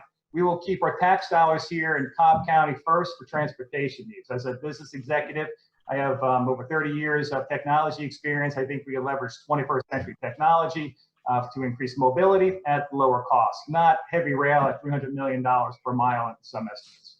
Our public safety officers are some of the finest in the country. Now, we certainly need to have continued training and continued focus. But the problem is when we start to lose our public safety officers, we lose continuity in training and in effectiveness. And I have a plan to keep and retain our public safety officers as a priority as well in the first, say, 30, 60, 90 days to talk about. I'm Kevin Nicholas, and I want your vote for District 2 Commissioner. My website's kevinrnicholas.com, and I thank you for listening, and it was a privilege to be here tonight. Thank you so much. Ms. Delancey. Yes, thank you. Well, in closing, it's not what I will do, it's what I continue to do. And that's being intentional about building strong communities, collaborating, and collaboration, and also making sure that our children get what they need. We have an issue with our households being classified as economic disadvantage. That's not only District 4, that's in all districts, District 2, 1, 3, and 4. Cobb County has 50,000 children that rely on free reduced lunch. So therefore, we must be intentional of doing workshops, programs, so that we can make sure our families thrive. And also, if we want our children to return back to Cobb County, we need to make sure they have a place to return back to.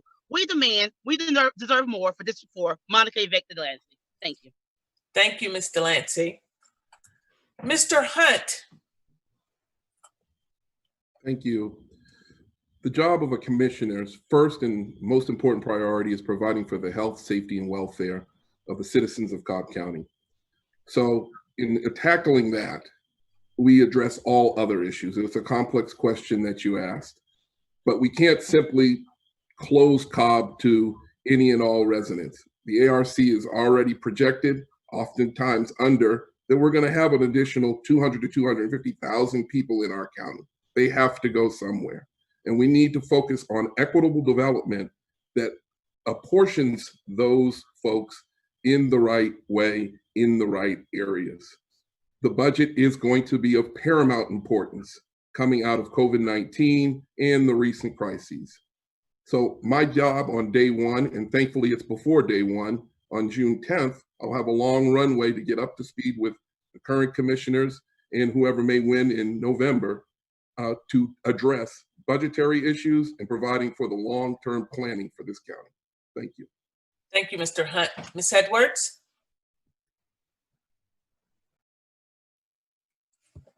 Well, when I was in grade school, I learned the concept of counting to 3. And the thing that I can promise the citizens of South Cobb and District 4 is that I will count to 3 in terms of getting the votes needed to make things happen in our community. I have the business experience, I have the government experience, and I have the community experience. I have a proven record of working hard for my community. When others have chosen to do other things, I stood out front. I led the issues that impact our quality of life, in stopping a waste transfer station from coming to our community, and advocating for zoning issues, and trying to stop the onslaught of our community with Family Dollar stores, tire stores, and all of those things that we don't need. We don't need an abundance of those things. We need things that our community can benefit from an economic development standard, from a quality of life standard. So the things that I promise our community is that when I get into the commission's seat, I will work with the Board of Commissioners because I already have a relationship with them. I've gone before the board advocating on a number of issues. These folks know me by my first name. And they know that when I come before them, I'm bringing issues of real importance to our community, things that impact our quality of life. And I will continue to fight for our community as Commissioner for District 4. Thank you so much for hosting this wonderful meeting. Thank you, Ms. Edwards. Mr. Mendez. All right, yes, so thank you. So first off, I just want to be honest. The reason why I'm running is because District 4 has always been home.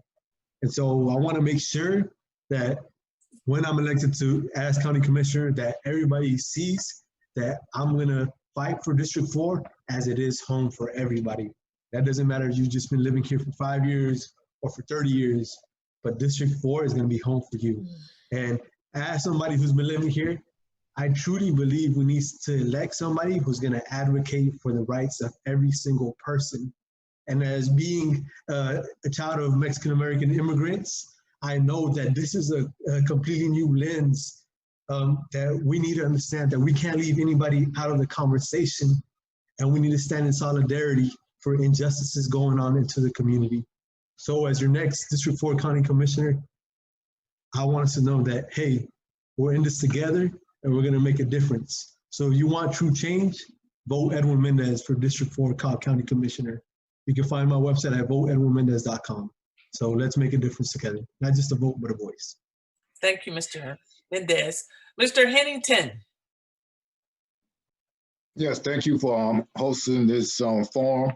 Again, the reason I'm running, this is a big county. District 4 is a big area. We got so many things going on. One of the main responsibility of a commissioner is being responsible to the people that put you in office. Being a licensed general contractor in my own business, I'm definitely concerned about the growth and the density, the traffic, the people, the land use that we have here. When we come out of this pandemic, the budget, there's so many things that we got to be concerned about. We just can't just focus on one or two issues. There's a lot of things we have to look into, and one of the things I want to do is take the time out to talk to department heads to find out, what's needed, what was hurt during the pandemic, what can we do, what can you cut loose on the budget. So it's to talk to the county staff to see, what was affected by the pandemic, and also stay in touch with the people, because the people lost jobs, many things. So main thing is just stay in contact and be a grassroots person on what the people is needed, and let them know what the county is doing to help offset what has happened to them. Again, my name is Elliot Hennington. My website is Elliot, ELLIOTT, 4, Cobb.com. And I will continue to serve as I've been doing here in Cobb County. Thank you very much. Thank you, Mr. Hennington. Next, we'll hear from Ms. Sheffield. I'm having all kind of problems over here. I'm not sure. Can you guys hear me? Yes, ma'am. Can you guys? Okay. Yes. I'm not sure if I missed a question because I went offline for a moment. So can you just repeat your last question? Absolutely. This was in addition to your closing statement. Right. We want to know why the citizens should cast their vote for you. Okay.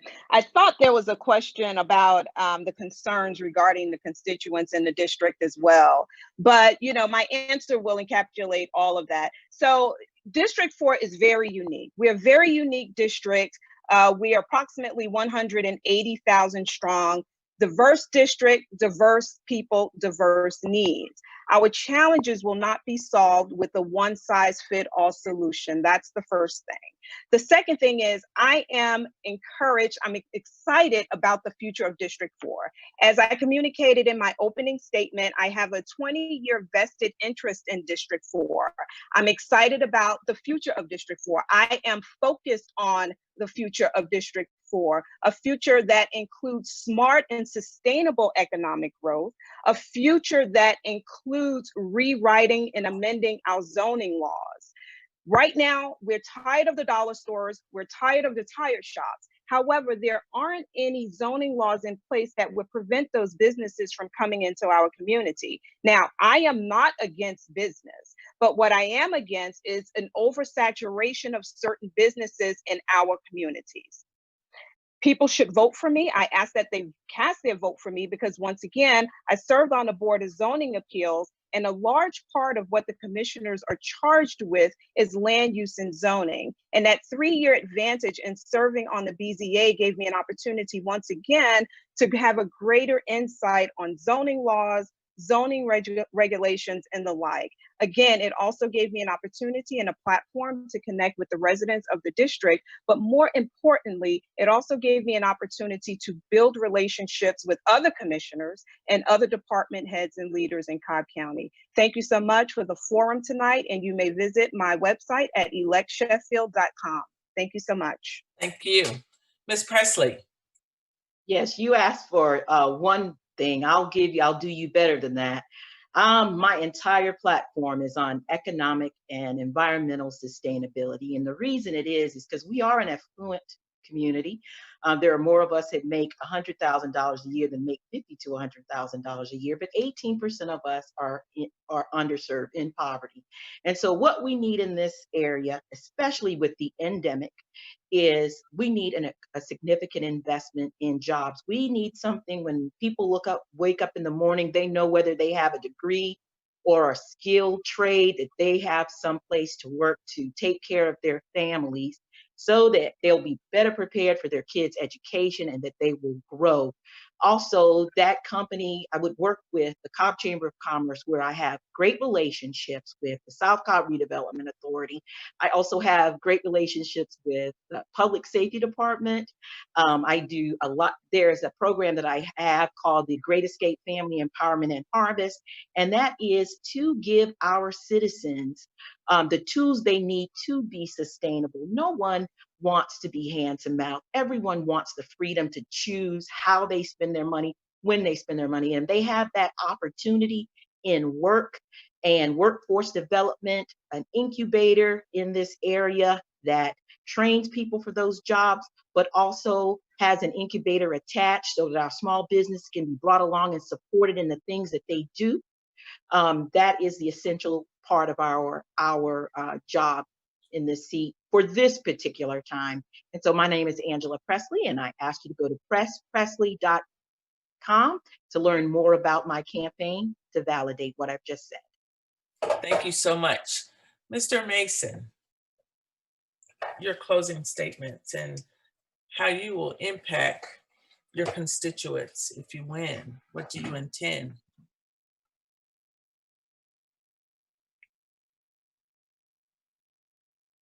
Mr. Mason? Are you muted?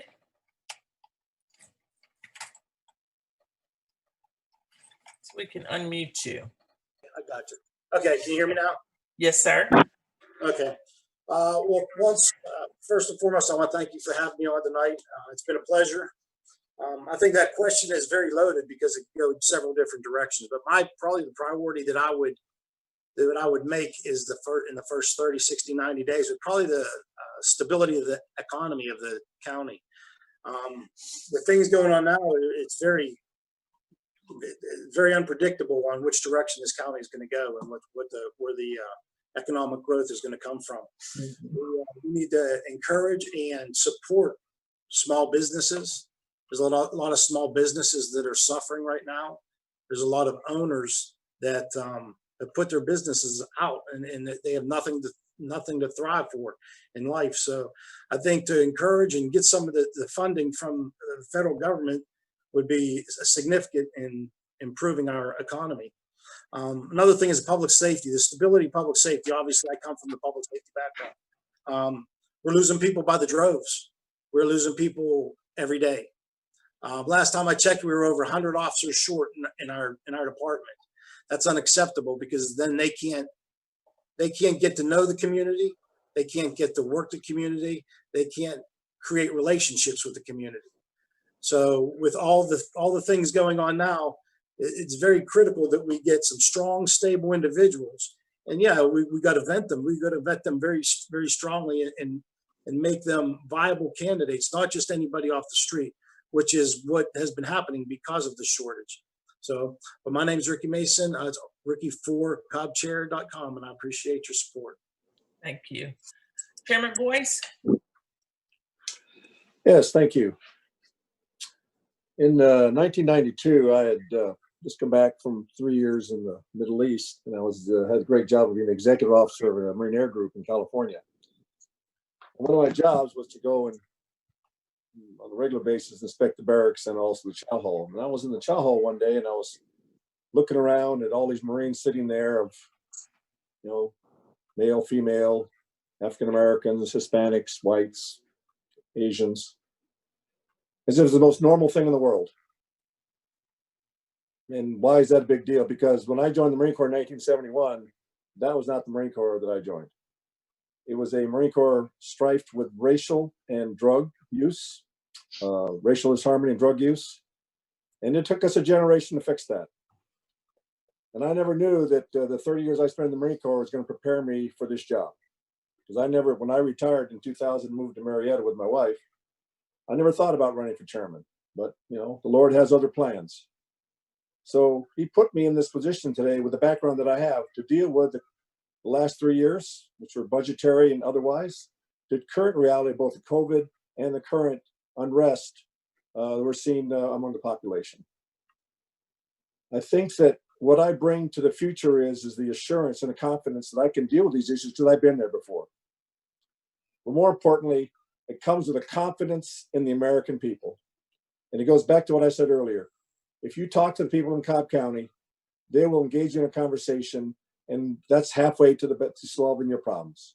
So I look forward to another 4 years of leading this incredible county, these wonderful people, to bridge the difference we have between us, and also to deal with those issues of a county that's going to have 1 million people in 2050. We need to have a mindset like that. So Mike Boyce, asking for a vote on June 9th at likemikeforcobb.com. Thank you very much for having us today. Thank you again. Mr. Savage. Thank you, Ms. Grimes. Cobb County is probably the only government in America that is not concerned about their current revenue situation. Every other state and local government in the country is deeply concerned about the loss of revenue that's going to affect this fiscal year and probably next year as well. Cobb County has really not worked hard at tightening their belt. So that's going to create a real dilemma for the commissioners who serve starting in January of next year. We also have a wild card on the table in that we will be voting on a renewal of our SPLOST program. I've been criticizing the SPLOST program for years because the county does not operate as described in the law. They do a very poor job of delineating the projects that are supposed to be done and even whether they are done. I had hoped that this current renewal was going to be an example of complete reform of the SPLOST, but instead we have a new project list out. It's probably one of the worst ever. So there's a very real possibility the SPLOST renewal is not going to be passed by the voters in November.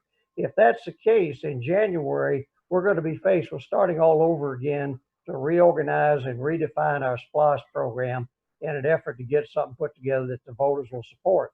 Without that, we'll be forced to look at some very deep reductions in spending in the county government.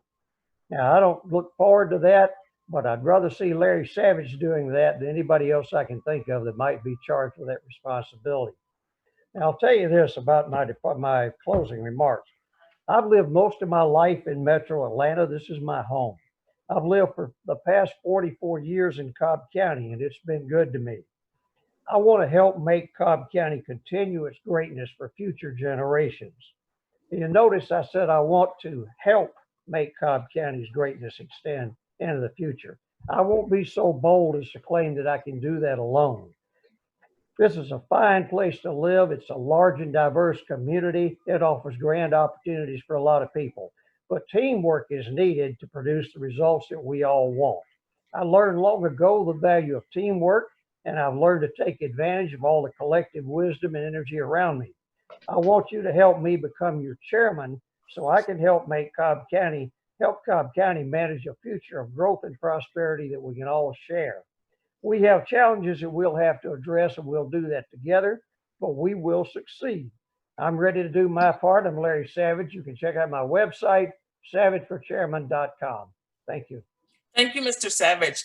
And I'd like to take the opportunity to thank all of you all for joining us tonight. It was really, really some great information, and I am excited for our community to be able to make sound decisions. This will also be broadcast on the Cobb County NAACP website. The Cobb County NAACP is active in our community. We'll be open from 7 a.m. to 7 p.m. on June the 9th, providing rides to all the citizens that need assistance. And I'd like to say to all of you all candidates, thank you for stepping up and deciding to be a part and being a part of public service, and good luck to you all.